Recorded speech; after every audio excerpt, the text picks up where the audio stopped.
फाल्गुन मास के कृष्ण पक्ष की विजया एकादशी तिथि का आरंभ 6 मार्च 2024 बुधवार के सुबह 6:30 बजे हो जाएगा, जो कि 7 मार्च 2024 के सुबह 4:30 बजे एकादशी तिथि समाप्त हो जाएगी। अतः द्वादशी युक्त शुद्ध हरिवासर विजया एकादशी 7 मार्च 2024 गुरुवार के दिन ही रहेगी।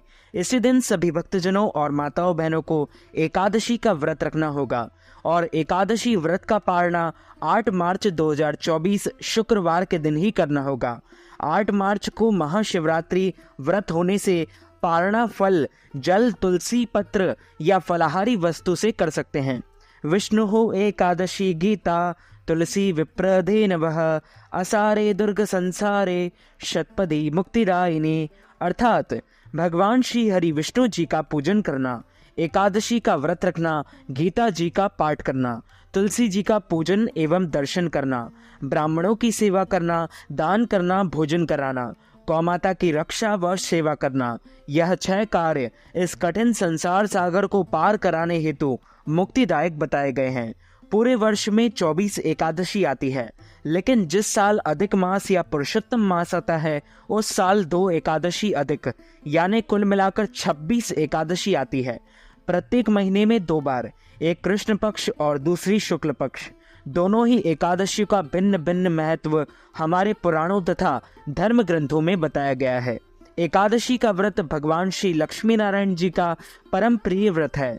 एकादशी का व्रत करने से मनुष्यों के कई जन्मों के पाप जड़ से नष्ट हो जाते हैं तथा उनके पुण्यों का उदय होता है। जब मनुष्य के जन्म जन्मांतर के पाप नष्ट हो जाते हैं तभी उन्हें सांसारिक एवं भौतिक सुखों की प्राप्ति होती है। जो भक्त एकादशी का व्रत करते हैं उनको दशमी से लेकर द्वादशी तक कुछ महत्वपूर्ण नियमों का पालन अनिवार्य रूप से करना चाहिए। दशमी के दिन एक समय शुद्ध एवं सात्विक भोजन करें। इस दिन चावल, शहद, लहसुन, प्याज, मांस, मदिरा, मसूर दाल, कटहल की सब्जी का उपयोग नहीं करना चाहिए। दशमी के दिन पराये अन्न अर्थात दूसरे के घर का भोजन नहीं करना चाहिए। ब्रह्मचर्य व्रत का पालन करना चाहिए। एकादशी के दिन सुबह जल्दी उठकर स्नान करके पूजा अर्चना कर एकादशी व्रत का संकल्प धारण करें। हे कमल नयन भगवान अच्युत, मैं एकादशी के दिन निराहार रहकर दूसरे दिन ही भोजन करूंगा, इस प्रकार प्रार्थना करें। सूर्य भगवान को अर्घ्य दें, माता पिता को प्रणाम करें, तुलसी जी का पूजन करें, गौमाता का पूजन करें। इसी दिन अन्न नहीं खाना चाहिए, केवल फलाहार करें। सर्वोत्तम फलाहार गाय का दूध व फल होते हैं। इस दिन झूठ ना बोलें, क्रोध ना करें, लड़ाई झगड़ा एवं वाद विवाद बिल्कुल ना करें।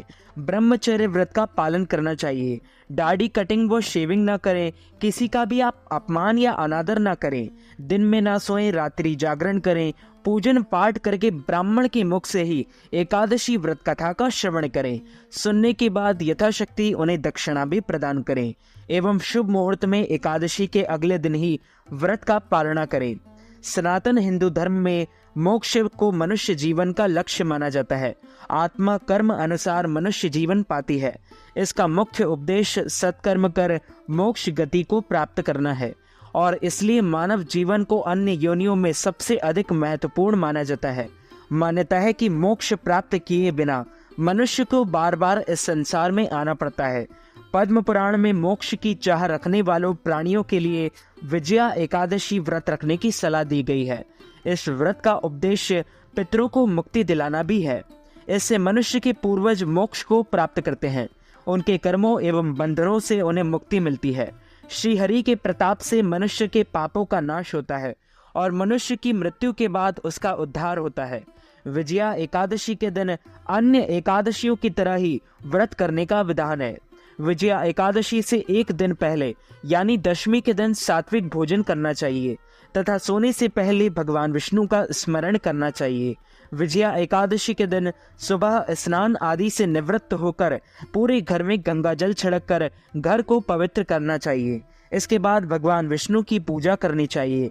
पूजा में तुलसी के पत्तों को अवश्य शामिल करना चाहिए। पूजा करने के बाद विष्णु भगवान के अवतारों की कथा का पाठ करना चाहिए। विजया एकादशी की रात्रि को भगवान श्री हरि का भजन कीर्तन करना चाहिए। द्वादशी के दिन पुनः विष्णु भगवान की पूजा कर ब्राह्मणों को भोजन करा उन्हें दक्षिणा देकर विदा करना चाहिए। अतः परिवार के साथ बैठकर उपवास खोलना चाहिए। पारणा का मतलब व्रत खोलना होता है। एकादशी व्रत के अगले दिन सूर्योदय के बाद किया जाता है। द्वादशी तिथि के भीतर ही पारणा आवश्यक है। द्वादशी के भीतर पारणा नहीं करना अपराध के समान है। पारण को हरिवासर के दौरान नहीं करना चाहिए। हरिवासर के समाप्त होने के बाद ही व्रत को खोलना चाहिए। हरिवासर द्वादशी तिथि की 1/4 अवधि के बराबर है। उपवास तोड़ने का सबसे पसंदीदा समय प्रातः काल है। मध्याह्न के समय दौरान व्रत को नहीं खोलना चाहिए। यदि कुछ कारणों से प्रातः काल के दौरान उपवास न खोल सके तो व्रत मध्याह्न के बाद भी खोल सकते हैं। बोलिए श्री लक्ष्मी नारायण भगवान की जय। श्री कृष्णचंद्र भगवान की जय। धर्मराज युधिष्ठिर बोले, हे जनार्दन, फाल्गुन मास की कृष्ण पक्ष की एकादशी का क्या नाम है तथा उसकी विधि क्या है? कृपा करके आप मुझे बताइए। श्री भगवान बोले, हे राजन, फाल्गुन मास की कृष्ण पक्ष की एकादशी का नाम विजया एकादशी है। इसके व्रत के प्रभाव से मनुष्य को विजय प्राप्त होती है। यह सब व्रतों से उत्तम व्रत है। इस विजया एकादशी के महात्म के श्रवण व पठन से समस्त पाप नाश हो जाते हैं। और एक समय देवर्षि नारद जी ने जगत पिता ब्रह्मा जी से कहा, महाराज, आप मुझसे फाल्गुन मास के कृष्ण पक्ष की एकादशी का विधान कहिए। ब्रह्मा जी कहने लगे कि हे नारद, विजया एकादशी का व्रत पुराने तथा नए पापों को नाश करने वाला है। इस विजया एकादशी की विधि मैंने आज तक किसी से भी नहीं कही। यह समस्त मनुष्यों को विजय प्रदान करती है।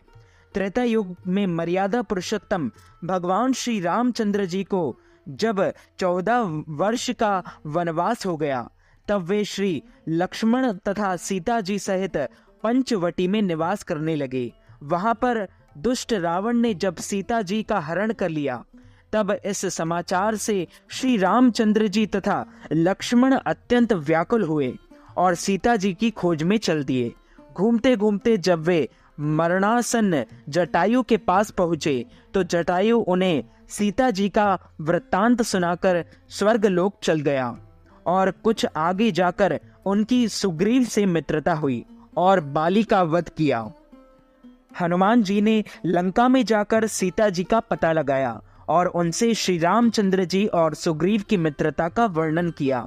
वहां से लौटकर हनुमान जी ने भगवान राम के पास आकर सब समाचार कहे। श्री रामचंद्र जी ने वानर सेना सहित सुग्रीव की संपत्ति से लंका को प्रस्थान किया। जब श्री रामचंद्र जी समुद्र से किनारे पहुंचे, तब उन्होंने मगरमच्छ आदि से युक्त उस अगाध समुद्र को देखकर लक्ष्मण जी से कहा कि इस समुद्र को हम किस प्रकार से पार करेंगे।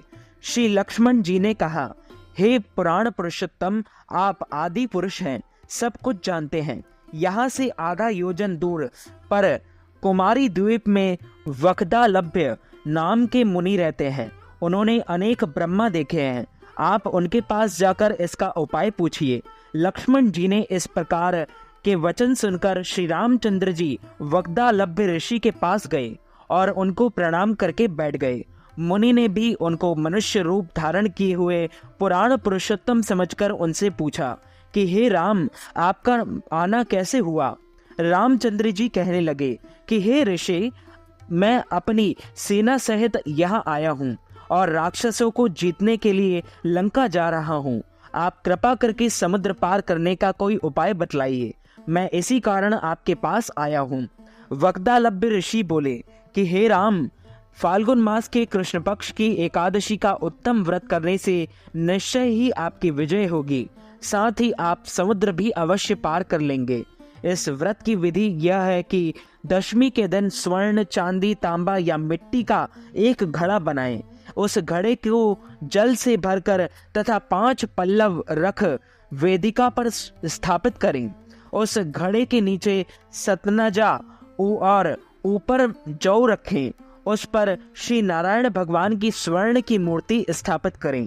एकादशी के दिन स्नान आदि से निवृत्त होकर धूप, दीप, नैवेद्य, नारियल आदि से भगवान की पूजा करें। तत्पश्चात घड़े के सामने बैठकर दिन व्यतीत करें और रात्रि को भी उसी प्रकार बैठे रहकर जागरण करें। द्वादशी के दिन नित्य नियम से निवृत्त होकर उस घड़े को ब्राह्मणों को दे दें। हे राम, यदि तुम भी इस व्रत को सेनापतियों सहित करोगे तो तुम्हारी विजय अवश्य होगी। श्री रामचंद्र जी ने ऋषि के कथा अनुसार इस व्रत को किया और इसके प्रभाव से दैत्यों पर विजय पाई।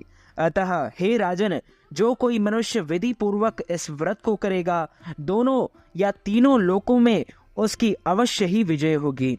श्री ब्रह्मा जी ने नारद जी से कहा कि हे पुत्र, जो कोई इस व्रत के महात्म्य को पढ़ता या सुनता है, उसको वाजपेयी यज्ञ का फल प्राप्त होता है। बोले श्री लक्ष्मी नारायण भगवान की जय, श्री वृंदावन बिहारी लाल की जय, श्री गिरिराज धरण की जय, बालकृष्ण लाल की जय, श्याम सुंदर श्री यमुने महारानी की जय, श्री वल्लभाधीश की जय, श्री गोसाई जी परम दयाल की जय, श्री गुरुदेव की जय, लाडले लाल की जय, आज के आनंद की जय।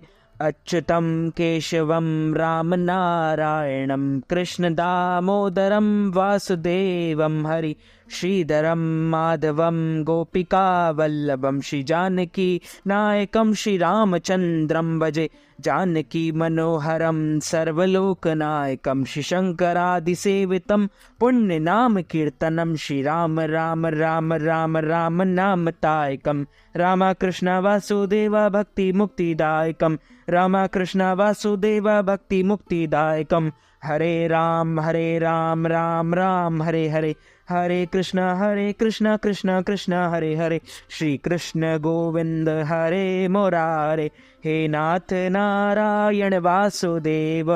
यदि आप भी विजया एकादशी के निमित्त ब्राह्मणों को फलाहार करवाना चाहते हैं या अन्नदान, वस्त्रदान, गौदान, फलदान, तिलदान अथवा पारणा के निमित्त ब्राह्मण भोजन या एकादशी व्रत उद्यापन करवाना चाहते हैं, तो इस हेतु आप नगद राशि, धन राशि हमारे गूगल पे, फोन पे, पेटीएम या अकाउंट नंबर के माध्यम से भेज करके विजया एकादशी का संपूर्ण पुण्य फल और पुण्य लाभ प्राप्त कर सकते हैं।